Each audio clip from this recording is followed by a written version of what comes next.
Vamos ouvir agora um testemunho. Minha sobrinha abençoada, minha sobrinha amada, Amanda, nossa médica.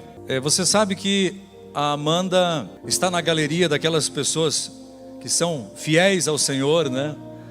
Daqueles que têm envolvimento, que não esquecem as raízes, né? Mesmo à distância, né? Com dificuldades, tudo que ela enfrentou, sempre fiel ao Senhor, sempre comprometida. Ela e a família, obviamente, né? Então gostaria de chamá-la aqui no altar, e eu tenho a Amanda como um exemplo, um modelo de perseverança, de cristã autêntica, né? A Amanda não é por ser minha sobrinha, mas é uma dessas pessoas que nos dá orgulho de ter esse trabalho como pastores, né, Bispa Leonice, amém, né? Então glórias a Deus. Eu ganhei vários sobrinhos, né? Bastante gente aí na família. Só gente top. Então vamos ouvir o testemunho dessa amada, abençoada, minha sobrinha querida. Fala para a igreja o que Deus tem feito na sua vida. Tem infinitamente mais, né? Amém. Boa noite, amada igreja. Então é uma felicidade imensa estar aqui hoje. Eu vou primeiro me apresentar, porque acho que tem algumas pessoas que não me conhecem. Eu sou Amanda. Eu congrego na Cristo Vive desde que eu me conheço por gente, desde que eu era criança, desde que eu nasci, né? E nós morávamos aqui em Capanema e mudamos para Itaipulândia quando eu tinha 6 anos. Então, desde lá, há 21 anos, nós moramos lá. E hoje aqui é um marco, porque é a segunda vez que eu subo no altar para dar testemunho. A outra vez foi há 9 anos atrás, que eu subi para dar testemunho a respeito da minha aprovação em medicina no vestibular, né, na Federal de Santa Maria. E graças a Deus, assim, Deus tem feito grandes obras na minha vida. A cada dia, na verdade, cada dia nosso é um testemunho, né? Mas a nossa vida é um livro, então, às vezes, que nem eu estou fechando um capítulo, abrindo outro. Então, às vezes, esses capítulos são marcos. E o que Deus nos ensina ao longo dessa trajetória vale a pena ser compartilhado. Então, o que eu venho compartilhar aqui hoje, na outra vez foi minha aprovação no vestibular. Dessa vez, a minha aprovação na residência médica, que é a minha especialidade, né? Que é neurologia. Eu sonho com isso há muitos anos mesmo. Antes de entrar para a faculdade, eu já queria neurologia, já sabia o que eu queria, e graças a Deus isso se concretizou. Mas o que eu vim falar aqui não é o fato em si da minha aprovação para neurologia, mas sim o que Deus me ensinou ao longo dessa trajetória. Então eu separei algumas coisas, até fiz um rascunho, mas que seja Deus a falar e tocar no coração de cada um, às vezes com o que eu vou dizer. E como tem naquela palavra que fala que ide e não vos preocupeis com o que é a vez de dizer, porque eu colocarei as palavras certas na vossa boca, né? Então que o que eu falar aqui talvez sirva para o coração de alguém ou para alguma situação que esteja vivendo, né? Então assim, tem algumas coisas que eu separei que Deus me ensinou, me fez perceber que são importantes. A primeira, como eu já disse, é ter uma meta, ter um sonho, principalmente um sonho a perseguir. Que nem eu falei, eu já tinha esse sonho há muito, muito, muito tempo. Mas até atendendo os pacientes, a gente percebe que muitas pessoas jovens, principalmente, não sabem o que querem, e até adultos assim vivem aquela rotina que é aquilo e se pergunta o que você espera, onde você espera estar daqui 2 anos, 5 anos, a pessoa não sabe responder. E eu acho que isso é uma coisa muito importante, das mais valiosas, é que Deus espera que a gente tenha metas, né? Eu vou pedir para colocar o versículo, é isso aqui. Eu vou abrir com o Salmo 126 inteiro, ele é só 6 versículos, mas que resumem mais ou menos esses ensinamentos. Então diz: quando o Senhor restaurou a sorte de Sião, ficamos como quem sonha. Pode passar. Então a nossa boca se encheu de riso e a nossa língua de júbilo. Então entre as nações se dizia: grandes coisas o Senhor tem feito por eles. Com efeito, grandes coisas fez o Senhor por nós, por isso estamos alegres. Restaura, Senhor, a nossa sorte como as torrentes de Neguebe. E com lágrimas semeiam com júbilo, os que com lágrimas semeiam com júbilo ceifarão. Quem sai andando e chorando enquanto semeia, voltará com júbilo, trazendo seus feixes. aqui, o semeador tinha um alvo, tinha uma meta que era terminar a sua semeadura. E ele diz: quem sai andando e chorando enquanto semeia. Então, precisa semear. Chora um pouco, semeia um pouco. Chora um pouco, semeia um pouco. Chora um pouco, semeia um pouco. Quem sai andando e chorando enquanto semeia, voltará com júbilo trazendo seus feixes. Então, essa é a meta que a gente tem que perseguir. As pessoas têm que saber o que querem, têm que ter um sonho, uma meta a seguir. E não só ter sonhos, mas tem que lutar por eles diariamente. E isso é outro problema. Porque enquanto tem pessoas que não sonham, tem pessoas que vivem uma vida inteira sonhando e nada acontece. E elas não fazem nada por isso, elas não tomam nenhuma atitude. E isso é uma coisa que a gente tem que trabalhar com Deus, para que Deus nos dê motivação todos os dias, nos dê motivos para seguir, a despeito das dificuldades. O segundo coisa que Deus me ensinou é não desistir a despeito das adversidades, como eu falei. Muitas foram as adversidades para eu chegar até aqui. Só Deus sabe, e a minha família. Porque foram dias muito difíceis, foram dias... não foi assim, eu estudei, chegava de manhã, estudava bonitinho, aprendia. Eu tinha muita dificuldade de me concentrar, até hoje, muita dificuldade mesmo. Mas, assim, como eu falei, eu tinha um sonho. Então, todos os dias, por mais que eu não conseguia concluir aquilo que eu queria, mas todos os dias eu estava fazendo alguma coisa para conquistar aquilo. Por mais que eu planejava estudar 3 capítulos, conseguia meio, ficava frustrada, chorava, falava com Deus, mudava os planos, mudava a meta, mudava a minha forma de estudar, mas todos os dias eu sabia onde é que eu queria chegar. E eu sabia que eu ia chegar, questão de tempo, e Deus, assim, me honrou todos os dias. Outra coisa que Deus me ensinou, que foi diferente da outra vez do meu outro testemunho. No meu outro testemunho, eu fiquei 2 anos estudando para o vestibular.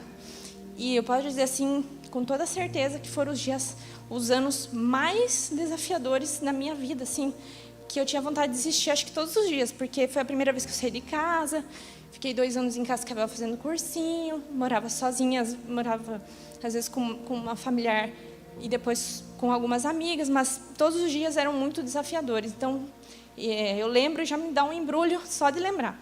Eu não aproveitava a minha vida, eu só estudava, só me frustrava, mas consegui, tudo bem. Dessa vez, uma das coisas que o meu marido me ensinou e que me trouxe, me acrescentou, e também meus pais, enfim, é sobre aproveitar a vida aproveitar a caminhada.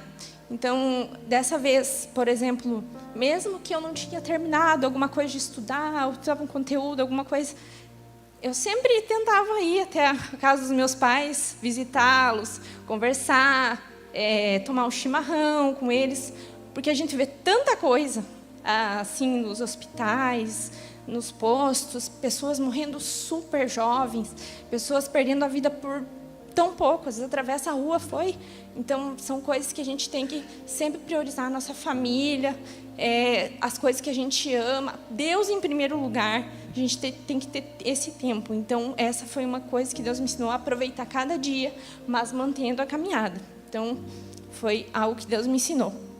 E também que tudo tem seu tempo determinado, porque, voltando ao meu testemunho, eu queria passar na faculdade, terminar a faculdade e ir para a residência. Mas eu tive que ficar 2 anos estudando, 2 anos trabalhando, adquirindo experiências, e na verdade isso foi transformador na minha vida. Eu sentia que Deus estava me preparando. Só abrindo parênteses, que nem o pastor Alceu fala, que ele não fala em línguas. Esse é um dom que outras pessoas têm, mas não tem ele, por isso ele não vai inventar. Eu não consigo ouvir Deus falar comigo, mas eu consigo vê-lo nas ações no meu dia a dia. Por exemplo, eu via um caso no posto um dia, ia revisar esse caso, no outro dia eu atendia na emergência, uma coisa assim que eu nunca tinha feito, e no outro dia eu atendia o paciente na emergência, já sabia resolver. Coisas assim que só Deus, assim, que foram me preparando, parecia que eu tinha contato com alguma coisa, no outro dia eu já precisava usar aquilo. Tudo assim, Deus me preparando. E, inclusive, esses dias agora, na última semana, eu resolvi um caso, um paciente que, se não fosse, Deus não fosse me iluminar para descobrir o diagnóstico dele, que ele já tinha passado por 50 médicos, sei lá, ele tinha riscos de vida muito grandes, poderia morrer a qualquer momento. E graças a Deus, Deus me iluminou para um diagnóstico que o paciente ficou muito feliz. Então, se eu fosse ter passado antes, talvez essa vida não seria salva. Então, tudo tem um plano, uma hora determinada para todas as coisas. E Deus é maravilhoso, assim, Deus opera através da nossa vida todos os dias. Me trouxe muito aprendizado. E assim, a última coisa que eu queria falar, que Ele é fiel o tempo todo. Deus é fiel o tempo todo. Deus nos prepara, Deus nos capacita. Às vezes a gente acha que parece que as coisas não vão como a gente queria, mas Ele é fiel o tempo todo. Todos os dias Deus está com a gente. Desde o nosso levantar até o nosso deitar, como eu falei, nossa vida é um testemunho. Só o fato de a gente estar aqui em segurança, desse mundo aí fora, tá, do caos que está, e nós estarmos aqui em segurança, aqui na igreja, seguros, isso é um milagre. Então, Deus é bom o tempo todo. Então, assim, só para encerrar, como eu falei, que Deus prepara todas as coisas de forma perfeita. Esse hospital que eu passei é o Hospital Santa Casa de Porto Alegre. Eu passei em mais de 2 hospitais. O Hospital das Clínicas de Porto Alegre e o Hospital Moinhos de Vento. Eu escolhi o Santa Casa. Deus preparou essa escolha lá atrás, na verdade, eu nem tinha lembrado. Lá na faculdade, eu soube pelo Face ali que ia sair um simpósio de neurofisiologia clínica lá em Porto Alegre. Ninguém da minha turma gostava de neuro. Eu gostava, então eu na hora falei que eu ia. Só que ninguém ia comigo. Eu fui sozinha. Para ver que as coisas Deus já prepara. Lá atrás, no meu cursinho, Deus me preparou a saber me virar sozinha, para ir nos lugares sozinha, andar de ônibus sozinha, pegar passagem sozinha. Deus já tinha me preparado lá. Então, eu fui sozinha, assim, sem ninguém, para Porto Alegre. Peguei Uber, fui até o lugar, fui com uma mochilinha, fui participar do simpósio.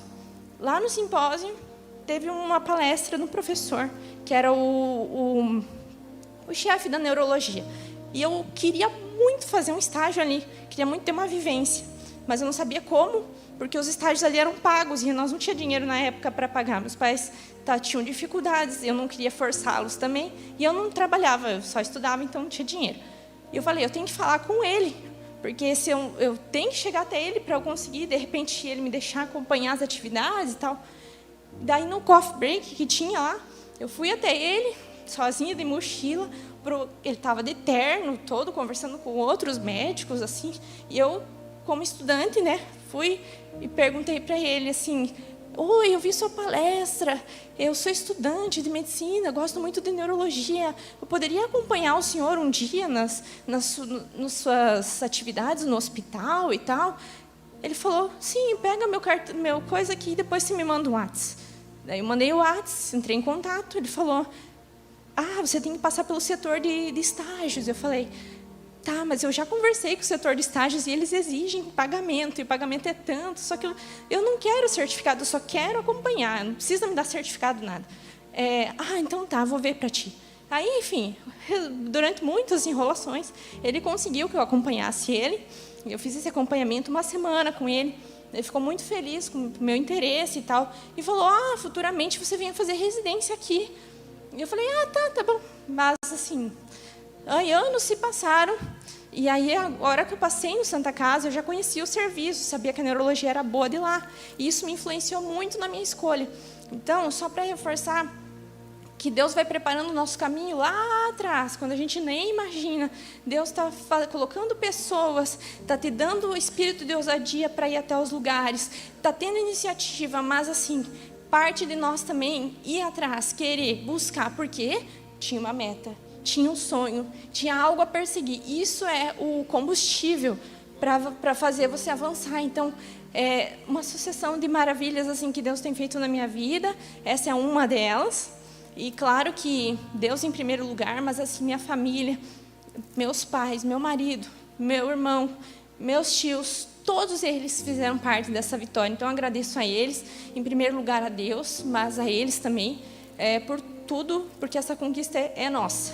Então, graças a Deus, eu espero que essa palavra, alguma coisinha, alguma semente talvez tenha servido para o dia a dia de cada um. E é isso, eu acho que o testemunho é isso, né? De a gente poder compartilhar vivências e experiências, tá bom? Graça e paz a todos.